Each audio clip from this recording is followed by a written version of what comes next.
Bismillahirrahmanirrahim. Assalamualaikum warahmatullahi wabarakatuh. Alhamdulillahi ala ihsani wa syukrullahu ala taufiqihi wa amtinani. Amma ba'd.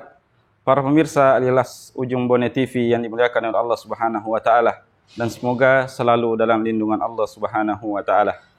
Alhamdulillah, puji syukur kita panjatkan kehadirat Allah Subhanahu wa taala yang telah memberikan taufik dan hidayahnya kepada kita semua sehingga kita masih bisa mendengarkan, menyaksikan channel kesayangan kita, yaitu Alilas Ujung Bone TV.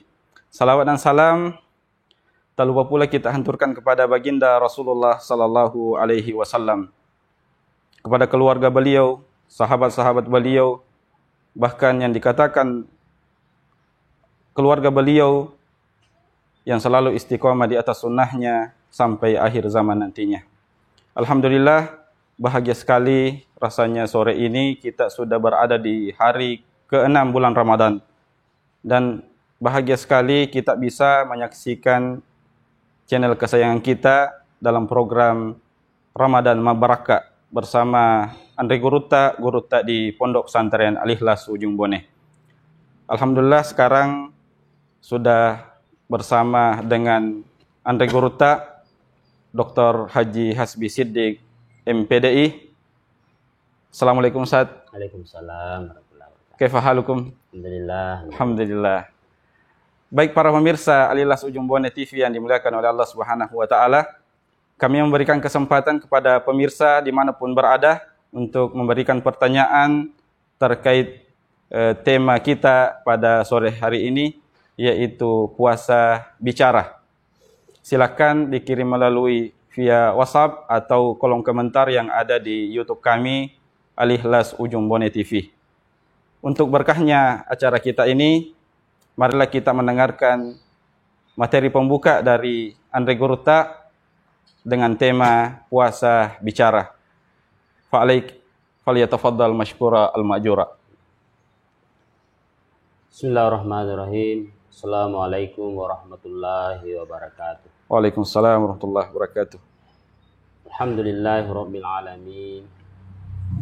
Iyyahu na'budu wa iyyahu nasta'in. Allahumma salli wa sallim ala sayyidina Muhammadin wa ala alihi wa ashabihi ajma'in, amma ba'd. Faqad qala Allah ta'ala fi kitabihil karim wa huwa asdaqul qailin. A'udzu billahi minasyaitonir rajim. Bismillahirrahmanirrahim. Fakuli washrabi wa qarri ainan fa imma tarayinna minal bashar fakuli inni nazartu lirrahmani sauman walam ukallimal yawma insiya. Shadaqallahul azim. Para pemirsa channel TV Alilas Ujung Bone dimanapun berada, semoga pada sore hari ini menjelang buka puasa kita diberikan Allah Subhanahu wa taala kekuatan, anugerah, dan terkhusus kesehatan yang melimpah bagi kita semua.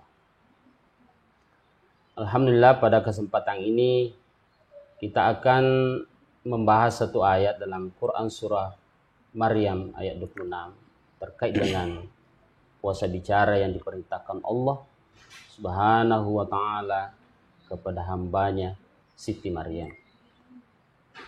A'udzubillahi minasyaitonirrajim. Bismillahirrahmanirrahim. Fakuli washrabi wa qarri ainan. Wahai Maryam, makanlah, minumlah, dan tenangkanlah hati. Fa imma tarayinna minal bashari ahada. Apabila kamu berjumpa manusia, fakuli, maka katakanlah kepada mereka, inni nazartu lirrahmani sauman walam ukallimal yawma insiya. Saya bernazar kepada Tuhanku sebuah puasa, yaitu tidak berbicara kepada manusia siapapun yang saya jumpai. Hadirin para pemirsa channel TV Alilas Ujung Bone dimanapun berada. Jadi puasa bicara ini bermakna saum. Jadi dalam Al-Quran itu ada siam, ada saum. Ya, saum ini mengacu kepada makna untuk menahan pembicaraan. Ini terjadi ketika Siti Maryam. Siti Maryam ini adalah ibu daripada Nabi Isa alaihissalam. Dan Siti Maryam merupakan anak dari Imran yang diabadikan namanya dalam Al-Quran surah Ali Imran, juz ketiga dari Al-Quran, yang merupakan pertanda bahwa keluarga itu adalah keluarga mulia di sisi Allah Subhanahu wa taala. Suatu saat Hana, istri daripada Imran, bernazar kepada Tuhannya bahwa kalau saya memiliki anak, saya akan membawa dia mengabdi di Syariful Haram, Baitul Maqdis di Palestina. Maka ternyata dia melahirkan anak perempuan. Kemudian pada usia 6 tahun dibawalah Maryam ke Syariful Haram, Baitul Maqdis, sebuah tempat peribadatan orang-orang Yahudi yang dibangun oleh Nabi Sulaiman alaihissalam. Walaupun pada awalnya Baitul Maqdis itu dibangun oleh Nabi Ibrahim, kemudian dikembangkan lagi oleh Nabi Yakub, dan seterusnya diperbaiki dan diperindah, bercantik oleh Nabi Sulaiman alaihissalam, dan dibuat di situ sebuah mihrab, dan di situ tempat itu sangat mujarab berdoa di dalamnya. Di situlah Nabi Zakaria alaihissalam diijabah doanya sehingga dia memiliki anak dan beri anak yang namanya Nabi Yahya. Hadirin yang dimuliakan oleh Allah Subhanahu wa taala. Apa yang dilakukan Siti Maryam di Baitul Haram itu, Syariful Haram? Di siang hari dia membersihkan Baitul Maqdis, mencuci piringnya para pendeta Yahudi, belajar, membaca kitab Taurat, menghafal kitab Taurat, serta berpuasa. Tentu puasa Siti Maryam adalah mengikuti puasa Nabi Daud, yaitu 1 hari puasa, 1 hari tidak. Seterusnya sepanjang masa. Sampai kira-kira 10 tahun Siti Maryam tinggal di Baitul Maqdis itu, beliau sudah menjadi wanita yang sangat suci. Sehingga seringkali didatangi oleh malaikat Jibril, sebagaimana diabadikan dalam Al-Quran. Isqalatil malaikat ya Maryam, innallaha astafaki wa tahharaki wastafaki ala nisa'il alamin. Wahai Maryam, Allah telah memilihmu, Allah telah mensucikanmu dan menjadikanmu sebagai wanita penghulu alam, baik di dunia maupun di akhirat nanti. Tentu kemuliaan-kemuliaan Siti Maryam ini bukan hanya itu. Kullama dakhala 'alaiha Zakaria al-mihrab wajada indaha rizqa. Setiap kali Nabi Zakaria memasuki bilik daripada Siti Maryam, maka dia mendapatkan makanan. Anna laki hadza, maka Zakaria berkata, dari mana makanan ini? Qalat suami indillah, ini dari Allah Subhanahu wa taala. Jadi hidangan tersaji karena dia orang dekatnya Allah Subhanahu wa taala.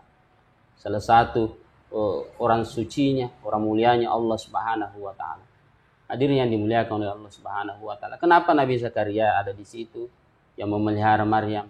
Karena istri daripada Nabi Zakaria itu bersaudara dengan istri dari Imran. Makanya sangat dekat kekeluargaannya. Sehingga pemeliharaannya, karena bapaknya Imran meninggal ketika Maryam dalam kandungan, maka dia dipelihara dan dibesarkan oleh Nabi Zakaria, termasuk dia dipelihara oleh Nabi Zakaria di dalam kuil Sulaiman itu. Hadirin para pemirsa yang dimuliakan oleh Allah Subhanahu wa taala. Tentu ketika umur 16 tahun didatangilah malaikat, isqalatil malaikatu ya Maryam, maka berkatalah malaikat Jibril kepada Maryam, innallaha yubashshiruki bikalimatin minhu ismuhul masihu Isa bin Maryam wajihu fid dunya wal akhirati wa minal muqarrabin wa yukallimun nasa fil mahdi wa kahla minas sholihin. Yang membuat tercengang, yang membuat takut Maryam karena malaikat berkata bahwa engkau akan dititipkan seorang bayi di dalam kandunganmu namanya Isa bin Maryam. Wa yukallimun nasa fil mahdi wa kalla wa minas solihin. Dia akan berbicara kepada manusia ketika dia masih dalam buayan. Qala rabbi anna yakunu li walad wa lam yamsasni bashar. Qala ghazalikillahu yakhluqu ma yasha. Jadi Maryam berkata, bagaimana mungkin saya memiliki anak tidak pernah disentuh oleh laki-laki dan tidak punya suami. Nah, ketika didatangi malaikat begitu, tiba-tiba langsung hamil, ya Siti Maryam. Tentu karena dia tinggal di Baitul Muqaddas, Bait Syariful Haram, Bait Allah di Palestina, tentu dia malu. Dia begitu didatangi malaikat langsung besar perutnya, langsung besar. Subhanallah, masya Allah. Ini tabarakallah adalah kehendak Allah Subhanahu wa taala, apa yang dikehendaki maka terjadi. Tentu Maryam sebagai manusia malu. Nah, bagaimana selama ini dia dikenal sebagai manusia suci, wanita suci, perempuan suci, tinggal di Baitul Haram, kemudian hamil, tidak ada suaminya. Maka Siti Maryam meninggalkan Baitul Maqdis. Berjalan sampai dia mendekati kelahirannya.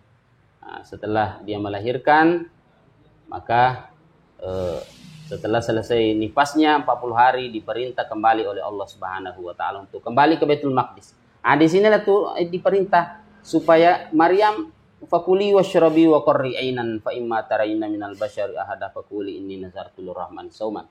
Jadi kalau kau bertemu nanti manusia kamu dicaci, dihina, enggak usah.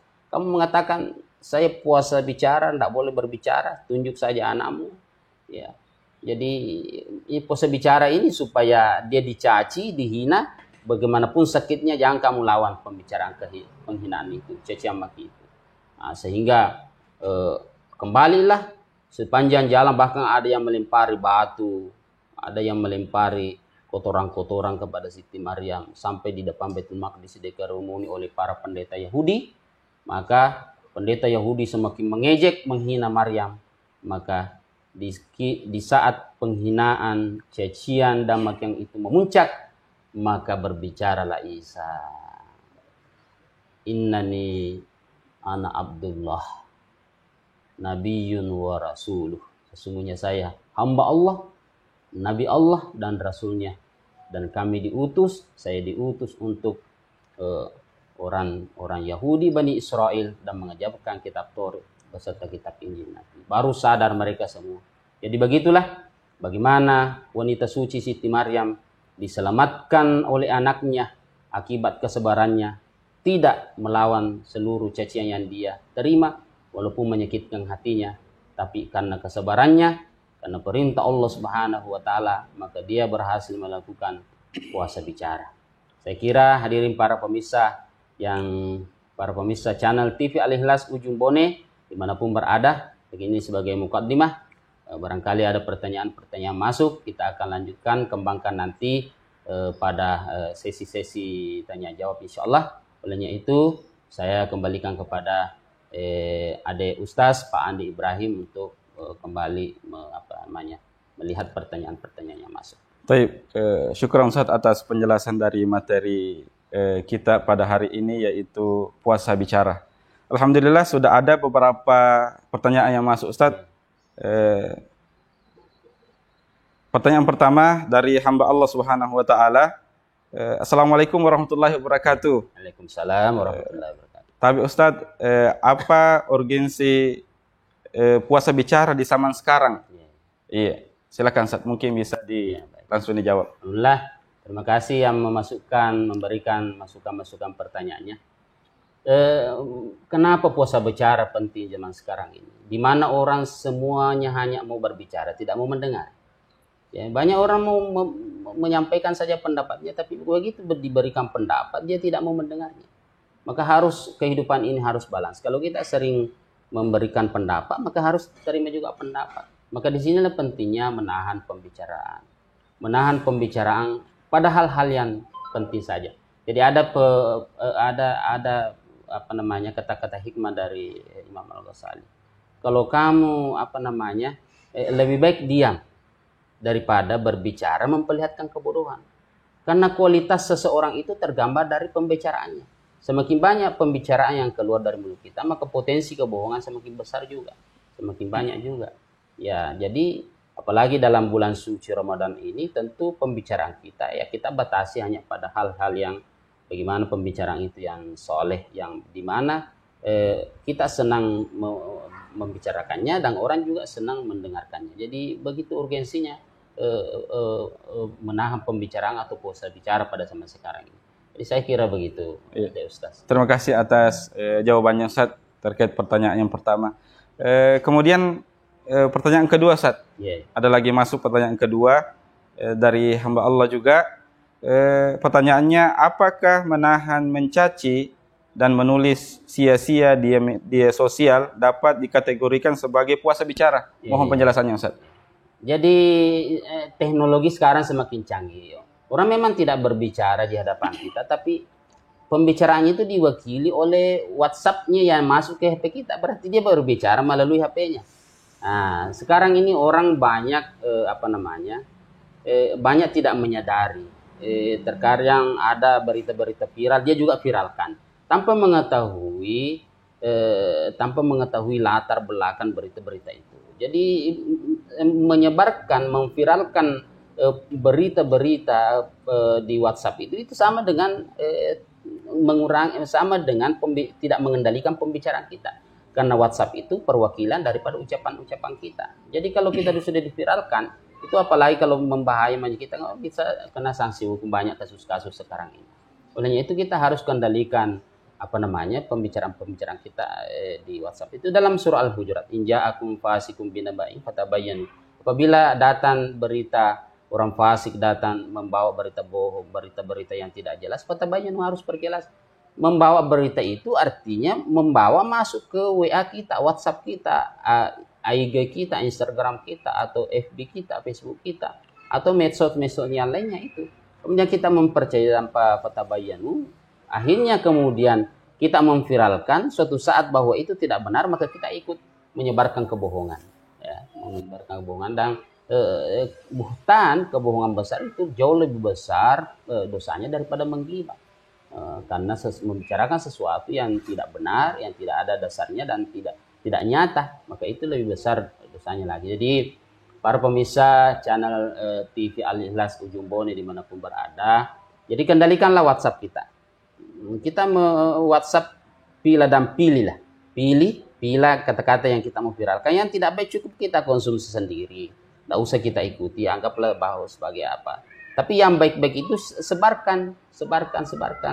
Nah, supaya ketika kita menyebarkan sesuatu berita sebagai perwakilan dari pembicaraan kita, maka ketika kebaikan itu dilakukan oleh orang, kita juga mendapatkan kebaikan. Kalau 10 orang melakukan kebaikan, luar biasa, semakin banyak. Tapi ya itu tadi yang positif saja, yang negatif kita kendalikan, apalagi dalam bulan suci Ramadan ini. Saya kira begitu, Adik Ustaz, ya, penting memang kita ini. Ya, saya kembalikan. Ya, terima kasih Ustaz atas jawabannya. Jadi pemirsa Al-Ikhlas TV yang dimuliakan Allah Subhanahu wa taala, kita sudah mendengarkan jawaban dari Ustaz kita, Kurta, bagaimana seorang bisa menjaga bicaranya dengan baik walaupun bukan di dalam bulan Ramadan. Iya. Baik, Ustaz, masih ada pertanyaan satu, Ustaz, yang masuk. Assalamualaikum warahmatullahi wabarakatuh.